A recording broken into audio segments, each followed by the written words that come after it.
যুগের নারী কেন শিল্পী হয়েছে, পর্দা ফরজ খোদা কোরআনে বলেছে। এ যুগের নারী কেন শিল্পী হয়েছে, পর্দা ফরজ খোদা কোরআনে বলেছে। মুখের আওয়াজটাও পর্দা করো, না হলে জাহান্নামে চলে যাবে। এ যুগের নারী কেন শিল্পী হয়েছে, পর্দা ফরজ খোদা কোরআনে বলেছে।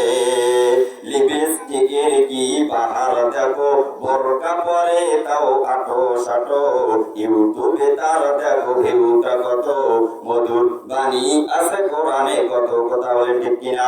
লিপস্টিকের কি বাহার দেখো, বোরকা পরে তাও আটো সাটো, ইউটিউবে তার দেখো ভিউটা কত, মধুর বাণী আছে কোরআনে কত। এমন ভাবে যদি চলো তুমি, হিসাব দিতে কি পারবে তুমি? এমন ভাবে